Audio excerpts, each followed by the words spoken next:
Welcome in to Locked On Knicks. Could Tyler Kolek find a role with the New York Knicks this year as a rookie? I'm getting into it next on Locked On Knicks.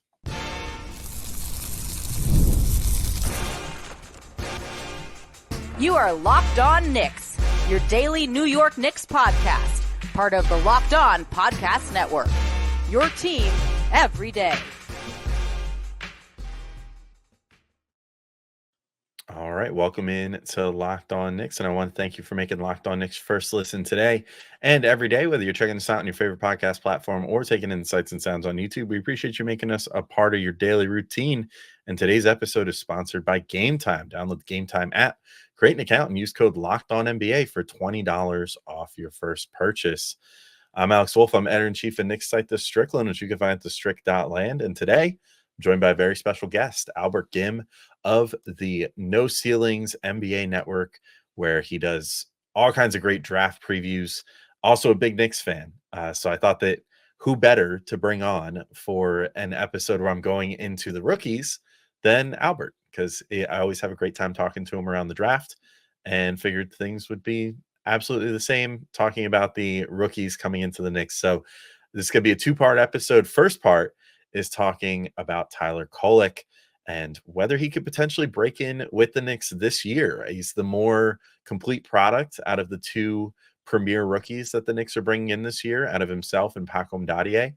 And so I think there's more of a discussion to be had about how could he potentially fit in with the team that figures to play this year.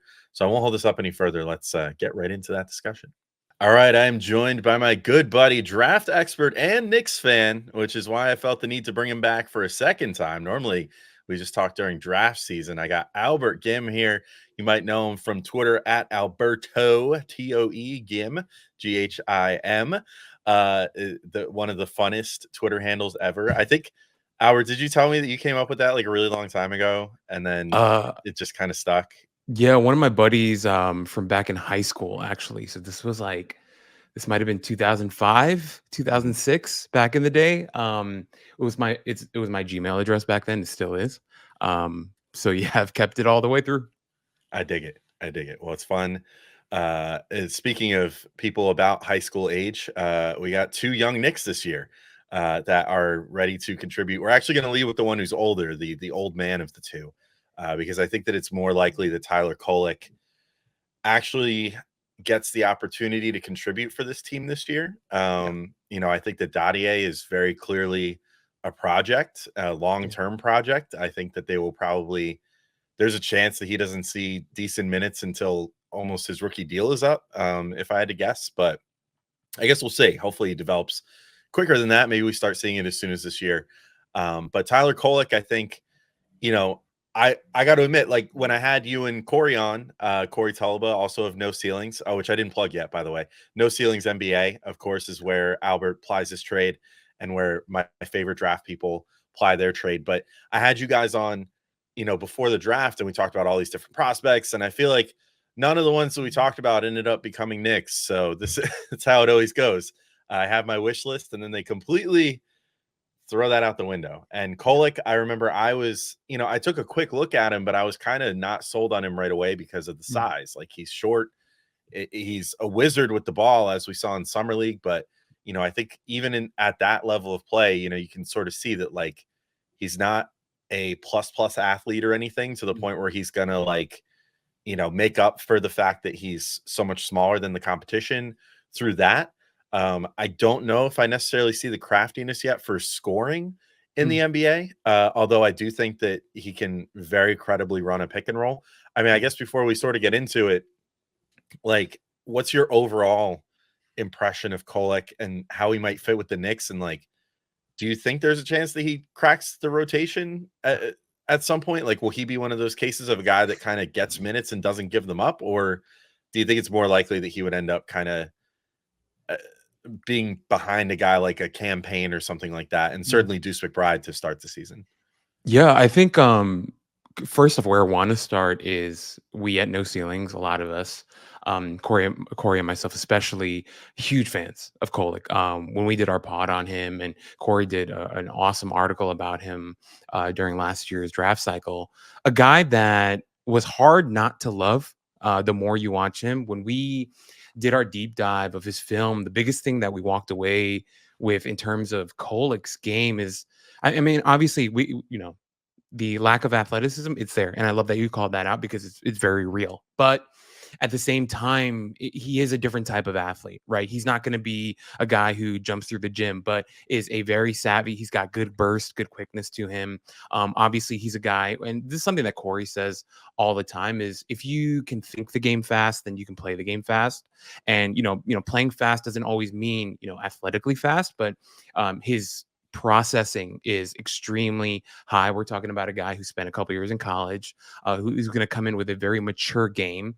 And I think for me, Kolek was a guy that I actually thought the Knicks should be targeting, a guy who, because let's be honest, last year, we needed some guys to come in and run the team when Brunson needed a breather, right? And I think we've seen Deuce McBride try, and no hate on Deuce. I absolutely love Deuce. I'm so happy he's back, that, he wasn't traded somewhere, and that he's still a part of this team because of what he offers us defensively and also now, with his outside shooting. But Kolek's a little bit a different type of player, right? He is a little bit undersized, but an extremely savvy guy, a guy that, in my opinion, because of his temperament, because of his attitude, because of his will and the drive that he plays with, and the intelligence that he plays with, it's going to be a thing where I think Tibbs will fall in love with him.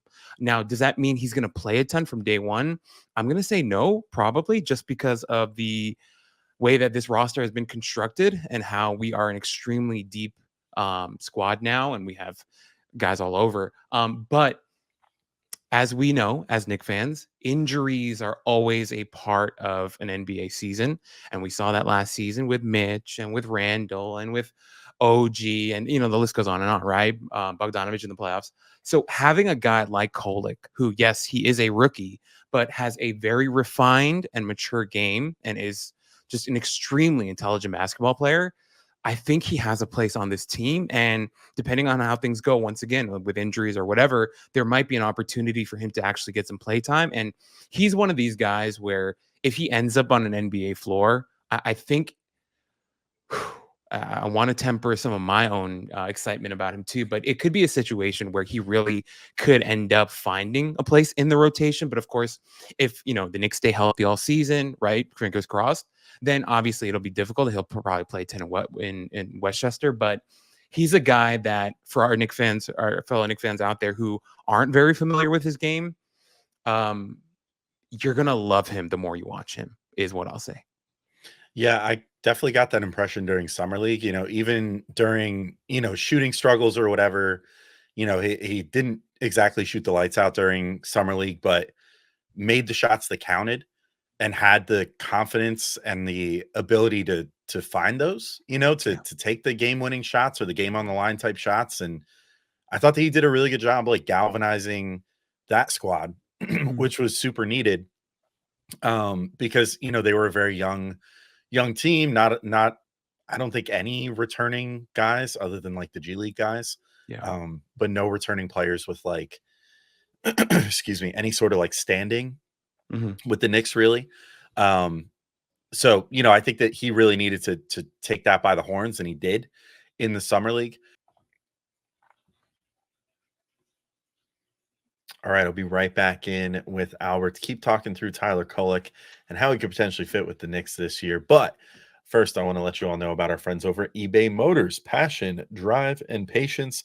The formula for winning championships is also what keeps your ride or die alive. eBay Motors has everything you need to maintain your vehicle and level it up to peak performance. Superchargers, roof racks, exhaust kits, LED headlights, and more. Whether you're into speed, power, or style, eBay Motors has you covered. And with over 122 million parts for your number one ride or die, you'll always find exactly what you're looking for. And with eBay Guaranteed Fit, your part is guaranteed to fit your ride every time or your money back. Because with eBay Motors, you're burning rubber, not cash. With all the parts you need at the prices you want, it's easy to make your car the MVP and bring home huge wins. Keep your ride or die alive at ebaymotors.com. Eligible items only, exclusions apply. eBay Guaranteed Fit only available to U.S. customers.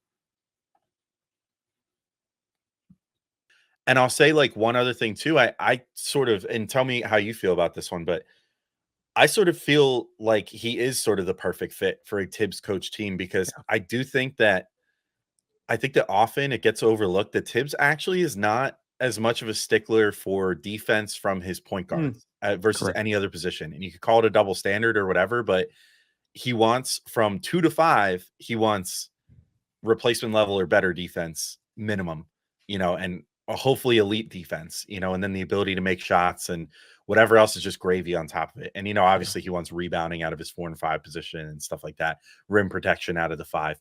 But he's like very specific things he wants, but he has never particularly wanted defense from his 1. Yeah. Like if he can get that, cool. As long as you're not like actively not trying, I think that's all that matters. And I think we will see that out of Kolek, where he's never not going to be trying because it seems like he just has that that motor to constantly keep going. But I don't think that's going to hold him back. I think what will endear him to Tibbs is the ability to break down in defense, which is the number one thing that I think Tibbs likes out of a point guard is the ability to get inside, to get the offense going. It's the reason that we saw even like Alfred Payton last for so long, for example, Mm, where I think that he lasted as long as he did as the starter under Tibbs because he had that ability for all of his many, many flaws all over the yeah. rest of the court. He had that ability to break down a defense and at least, get a kick out, and get things moving in some direction, which I think is the skill that Tibbs really values. I kind of see that out of Kolek. Like, Yeah. what do you think that that's his greatest skill that he's bringing to the table, in addition to obviously the passing that comes with that? Mm. Because I mean that was the other thing during summer league. The passing just kind of knocked my socks off. Like the way that this guy, especially at his height, is able to just pinpoint these dimes like all over the Yeah. court. Yeah, I mean, if I get into a little bit of the scout on Cole, like the biggest thing with him that I want to give him credit for is this is a guy that's really improved as a shooter. If you look at his college numbers, it took him some time, but over the course of his time at Marquette, he's a guy who's really, really improved with his outside shooting. But you mentioned it, right? Like he's a guy that can really run a team and he's really savvy about it. If you go back and watch his Marquette stuff, the stuff that he was doing with Oso Ighodaro, who also a very intelligent big who was, who could really pass the ball and do stuff like that. But the synergy that they had and that they created and that he was able to kind of carry into and lead on that Marquette squad was really, really enticing. And you mentioned it before, right? I think sometimes people that don't really study or understand Tibbs, they look at him as like a very like rigid kind of boring coach. But I always look at Tibbs and I'm really grateful that he's our coach because he's way more flexible than people realize. Like you mentioned it, right? His standards for his guards are a little bit more flexible than people realize. Like obviously he had Kirk Heinrich, who was an unbelievable defensive guard, right? But then he also made it work at times with guys like Ben Gordon and John Lucas and different types of guards, right? All the way through. And I think with Tibbs, like the main standard that he has, one of the main standards I think he has is like he likes his fives the way that he likes his fives, right? Like he wants them to be rim protectors. He wants them to be rim deterrents, to rebound, clean the glass. He wants those types of bigs as his fives. And then with everything else, I think he's way more flexible than people give him credit for. And with Kolek, you mentioned it, right? The playmaking with him is really, really special. He's a really refined passer, a guy who can pass guys open, kind of like a quarterback, right? Like a high-end NFL quarterback, a guy who knows how to lead his teammates into scoring positions, a guy in the pick and roll who really knows how to manipulate the low man coming off a screen. He can, play that cat and mouse game. He could put his man in jail, and then he's got the stuff in between as well. But especially in the two-man game, a really good lob thrower, a guy that you can reliably ask to run your offense consistently. And I just want to get into a couple numbers, and we can, even if we disregard the college stuff, just in summer league, 35 assists to 7 turnovers. That's going to be his bread and butter. He's a very low turnover guy. Obviously, from 3-point land, he didn't shoot it the way that he wanted to, but also it was low volume. He made 6 out of 19, which is 31.6%. The number that I love about Kolek that we're going to see a lot of, and I think sometimes gets underrated, is he's a very good free throw shooter. Even in summer league, he was 91%.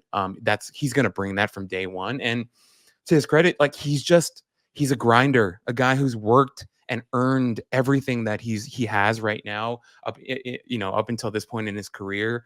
If you watch what he's been doing all summer, working with Chris Brinkley, he's been in those Black Ops runs with Jalen Brunson. Those videos have come up recently, but he's a guy that works really hard at his craft. And if we know anything about Tibbs, he likes the guys that try. And he isn't as like non-negotiable as things, but if you try really hard, you're gonna be on his good side. And so with Kolek, you mentioned it once again, like the playmaking stuff with him is going to be fantastic. A really good, improved outside shooter, and as a guard, just the intelligence, the calmness he's going to bring as a backup point guard is going to be great. And also, we want to talk about undersized guards who've earned their way in the league and who've developed into premium scorers. Who better is there in the NBA world to learn from than under Jalen Brunson? And he's already working out with him right now during the offseason. So I'm not saying that Tyler Kolek is going to go on the Jalen Brunson trajectory and become that type of player. I'm not saying that at all. But at the very least, the New York Knicks have picked up a guy who is going to compete extremely hard, is really smart with the basketball, and has improved a ton as an outside shooter. And those are things that I think are very important to Tibbs, and I think makes him a really interesting addition to the squad, regardless of, what that looks like in terms of how much he'll play this season. Yeah, I think it's it's funny that you bring up the Brunson comp, because I've been saying the same stuff for a bit, being like, well, there's no better guy to learn under than that. Also, though, it was kind of funny because I seem to remember, I forget if I put this one out on the airwaves or if this was just like a private conversation I had with Gavin at some point, but I remember specifically saying like, man, the one thing that scares me off from Kolek is that so few guys at that height figure it out, and like you literally have one of them on your team. Right.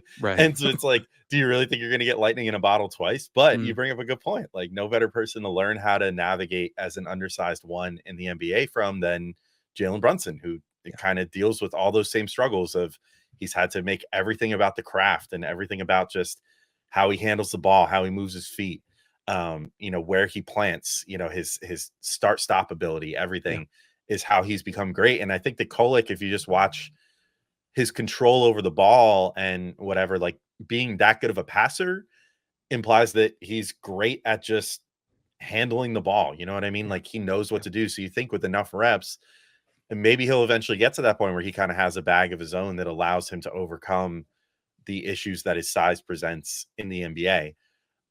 One thing that I'm kind of curious about, though, as far as Kolek, and since you've watched him a ton and we're pretty high on him in the pre-draft process, how do you feel about his game off the ball? Because I think that's the thing that I look at the most, and I sort of see two silhouettes of what the Knicks bench could be this season. And it's going to require, you mentioned Tibbs has gotten more flexible with age, which is great. I actually love that he's become more flexible the older he's gotten, rather than most people get more set in their ways. Since he's been with the Knicks, he's, he went from a 10-man rotation where I used to bemoan all the time that he was always doing these hockey shifts, and everything was like everybody's got to be in, within a minute of each other, everybody's got to be out, and we have two units and they play together, and that's that. And he has gotten a little more inventive, and there's talk this year of potentially OG playing, the de facto 5 in some lineups, and Julius Randle, being the de facto 5 in certain lineups or whatever. One thing I think that's sort of interesting about all that is that if the Knicks do decide to go small sometimes with the bench unit, it does potentially open up, I think, an avenue in those games where they could potentially play a Kolek and potentially go out to a 10-man rotation, but not that same 10-man ethos that Tibbs used to have, where it was always like, it's the same 5 guys that are in, and then the same 5 guys replace them.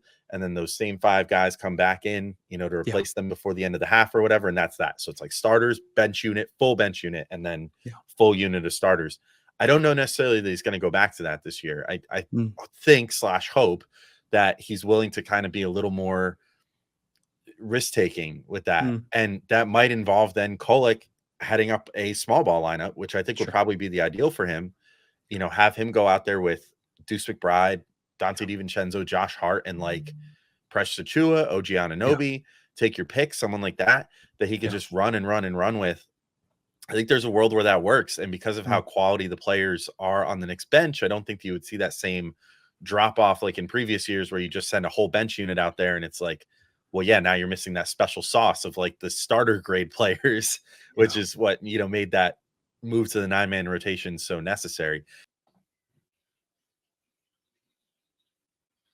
All right, I'll be right back in with Albert to finish up our discussion on Tyler Kolek and talk about what the odds are that he ends up playing with the Knicks this season. And, if we were betting people, if we would say he was going to be over or under 19 and a half games played for the Knicks this year. But first, I got to let you all know about our friends over at Gametime. And Gametime has a new feature called Gametime Picks that makes getting tickets for your favorite live events even easier. Gametime Picks filters out the fluff to show you only the incredible deals on great seats so you don't have to waste time searching through thousands of tickets. And I'll tell you what, I use Gametime all the time. I'm not just saying this because it's a sponsor. I actually have made them my number one source for going to find tickets because the deals are just always so much better than every other site. And they're so good at highlighting for you where the best sections are. I've gone to a couple Mets games. I'm riding the high right now. They've been playing so good in recent weeks. I've been going to a couple games, going to another one next week, I think. And, it's just the selection process on Gametime is so seamless. They have all these great deals highlighted.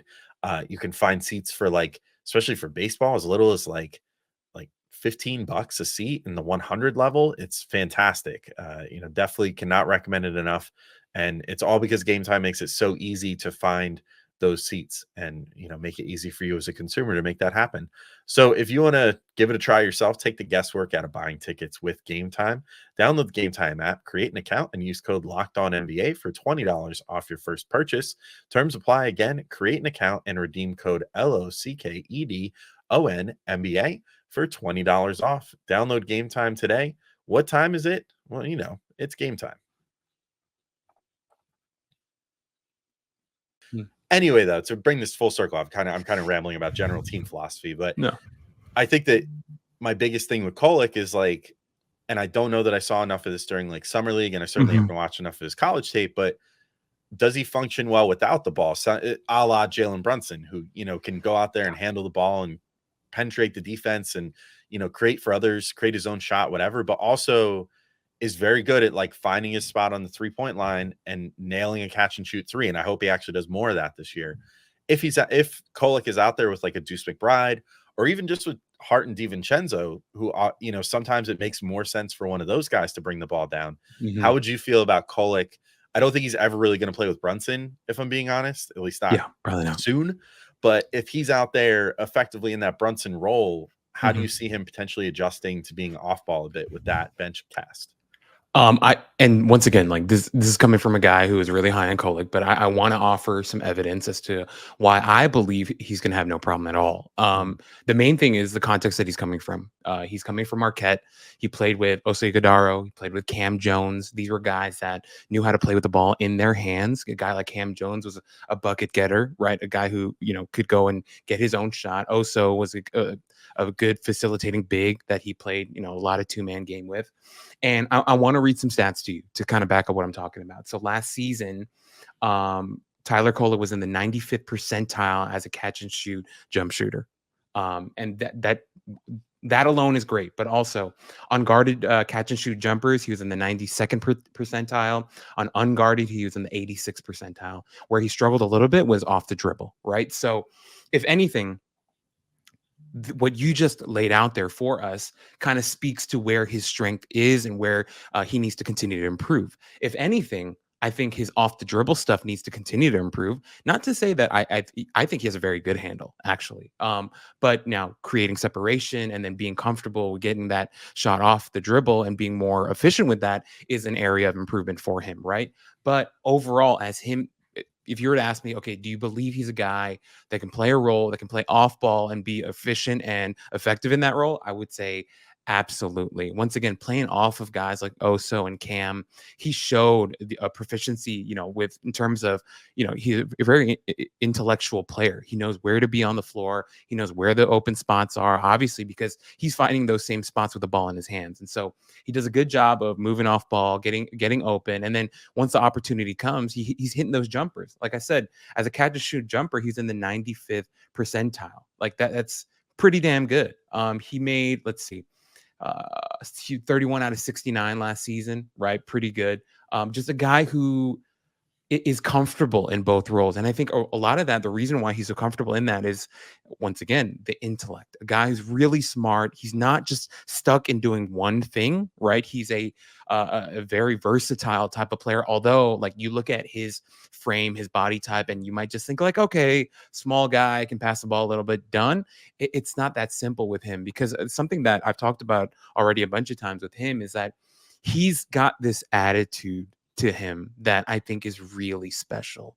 Like, forget about all the skills and stuff like that. He is such a competitor. He has, as they love to say, he's got that dog in him. He absolutely does. And I think that's what separates Tyler Kolek, and why for a lot of us at No Ceilings, we were comfortable with teams taking him in the first round. Like, we thought it'd be totally fine if someone in the late teens or the 20s took him. And the fact that the Knicks got him where they got him, and what he's going to be able to offer in terms of what he is now and what he can be 2-3 years from now, I think is what makes him so interesting. So going back to your original question, right? Can he do it off ball? I think absolutely can. He can, and he's proven it already on the college level.